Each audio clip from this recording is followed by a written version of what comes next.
Bonjour tout le monde. Bon, je continue sur la moto, parce que là j'ai commandé, si tu as vu la vidéo d'hier, j'ai commandé du câblage électrique, des cosses, des canaux rétractables, j'en ai déjà. Un porte-fusible et des fusibles, tu sais, pour refaire le faisceau. Là je voulais juste vous montrer ça vite fait, parce que comme tu peux le voir, c'est un pot KRM. Alors vu que, tu vois, il faut que j'attende le colis qu'il arrive, ben, je vais le restaurer ce pot, parce que je vais vous montrer quelque chose qui vaut son pesant d'or. Alors, c'est un pot KRM, t'as vu? Je pense que ça doit être du 80-90, vu comment il est, quoi. 90-100, pardon. La forme qu'il a, bon, il y a un petit pot là, t'as vu?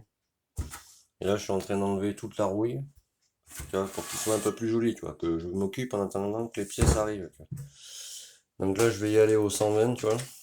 Et après, je finirai au 1000 à l'eau, tu vois, bien partout, et je referai les soudures, tu vois, au chalumeau, je te montrerai. Alors, ça, c'est le tube de fuite, tu vois, qui va comme ça, tu vois, d'accord? Qui rentre jusque là. Mais, je sais pas si tu vas le voir. Là, il y a ce qu'on appelle un arrêtoir à l'intérieur. Alors, je vais te montrer avec ma petite lampe, qui est je ne sais où. Je suis en train de la chercher, cette lampe, un truc de fou. Voilà, attends, on va mettre comme ça, ouais. Tu vois, tu as la butée du corps d'échappement, d'accord? Donc ça, le tube de fuite, quand tu le mets, tu vois, il vient toucher, tu vois, jusque là, normal. Mais ce qu'il faut savoir, c'est que sur les échappements KRM, tu vois, je vais le décrasser à l'intérieur aussi. Attends, avant de te montrer ça, je te montre le reste. Ça, c'est la laine de roche, tu vois. Bon, elle est rincée, hein, c'est du carton.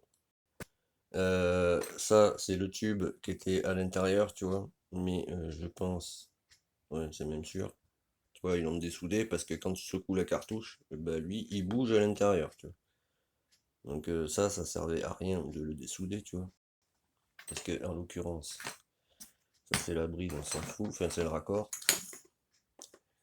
Attends, je vais prendre ça ouais, pour te montrer.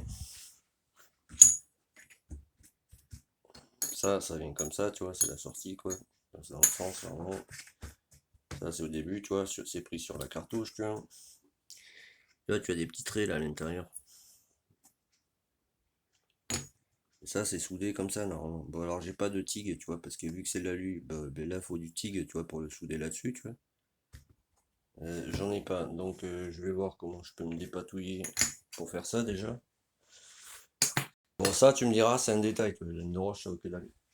Mais, ça, si tu veux, c'est comme ça dedans, tu vois. Et ça tient avec cette patte. T'as la patte, tu vois, bon, faut enlever la vis, hein. T'as la patte qui vient comme ça, tu vois, non, pardon, dans l'autre sens. C'est pour ça qu'il y a cette forme-là. Tu vois, ça vient comme ça, tu vois. Donc, tu vois, voilà. Je vais le mettre comme ça pour que tu vois. Là, il y a la patte, pardon, et tu vois, ça s'enquille comme ça dedans, tu vois. Et après, tu l'attaches, tu sais, à ta machine.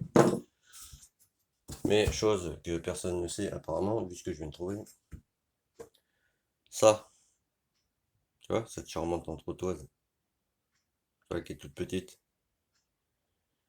C'est une bride. C'est pas une entretoise que tu mets dans ton échappement. Ça, faut le virer, tu vois. Ça, tu vois, ça vient comme ça dedans, tu vois. Donc déjà, ça réduit, tu vois, ça réduit ton tube, tu vois. C'était comme ça à l'intérieur, tu vois. Attends, je vais te montrer la loupiote. Voilà. Donc déjà, ça réduit ton échappement, on va pas dire de moitié, mais presque. Et ça, c'était enquillé par-dessus. Donc déjà, ça te fait un réducteur d'échappement, tu vois. Donc déjà, ça, quand tu achètes ton KRM, tu le enlèves. Ça, c'est une bride. Là, je te rappelle, ça rentre dedans, tu vois. Donc ça, vu que c'était à l'intérieur, bon, mais voilà, mais tu vois, tu peux pas le louper, je crois. Ça réduit, donc ça, faut l'enlever, c'est une bride. Donc déjà, donc maintenant, je vais tout nettoyer parce que, tu vois, ça s'est encrassé à mort. Tu je pense que t'achètes pas un pot de compétition. Alors, c'est pas la faute de mon client, hein, c'est celui qu'il avait avant qui a fait. parce que j'ai remonté le MVT. Alors je te rappelle, j'attends d'avoir le câblage neuf pour le mettre, pour le refaire. Du coup, j'ai branché hier vite fait avec les qu'il y avait déjà. En fait, c'était le coupe-circuit, tu vois, au guidon de sémenté.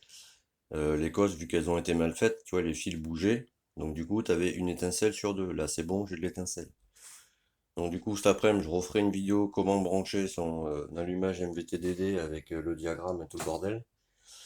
Et si tu veux, il y a dessus, il y a un régulateur sur la moto, je te montrerai dans l'autre vidéo cet après-midi. Et le régulateur il est rincé. Donc pour que le client il ait des phares, si tu veux, je vais prendre le plus du phare arrière, le plus du phare avant, je vais les accoupler ensemble, tu vois, que je vais relier par un interrupteur et après repartir sur la batterie, tu vois. Et le moins c'est pareil, tu vois. Comme ça, lui il enclenchera son interrupteur et il aura des phares, tu vois. Parce que laisse tomber, tu vois. Parce qu'à la base, moi, je voulais faire passer les phares, tu vois, par le régulateur et tout le bordel. Comme ça aurait rechargé la batterie, tu vois, etc. Tu vois. Bon, là, non. Donc, du coup, ben, ça sera en direct. Et puis, voilà. Voilà, parce que pour un allumage MVTDD, je te le dis vite fait, par exemple, il faut 3 fils pour qu'elle démarre. Le plus, le moins, la masse cadre, c'est bon, ça démarre. C'est pas compliqué, tu vois. Bon, voilà. Donc, du coup, là, je vais poncer ce charmant échappement. Bon, ça, je vais pas te montrer. Tu vois, je vais commencer avec le 120, tu vois, pour arracher vraiment la rouille. Essayer d'enlever un peu les défauts, parce qu'il y a des pocs, des rayures, etc. Ensuite, je vais passer sur le 80, tu vois. Un petit truc que je peux te dire, tu fais bouillir du vinaigre blanc, tu te le mets là-dedans, tu vois, avec chaud, avec du savon, tu vois. Faut que ton récipient soit assez épais, sinon il va fondre. Donc tu mets vinaigre chaud, pec, tu vois, le pec vaisselle, tu mélanges, t'en pchites partout, tu ponces, ça décape à mort. Donc 120, après 80, et en finition, je ferai du 1000 à l'eau, tu vois, pour vraiment tout lisser, et après je passerai au chalumeau, tu vois, sur les soudures. Donc voilà, mais je voulais vous montrer ça. Donc cette bride, quand tu achètes ton échappement KRM, tu vois, tu l'enlèves. Parce que c'est un réducteur d'échappement. Ça, faut le virer. Je comprends même pas ce que ça fout là-dessus. Voilà, bon après, il a pas l'air d'être, peut-être ici, trop encrassé, tu vois. Donc je fais ça, cet après-midi tuto sur le comment brancher son MVT-DD. Tous, à plus tard.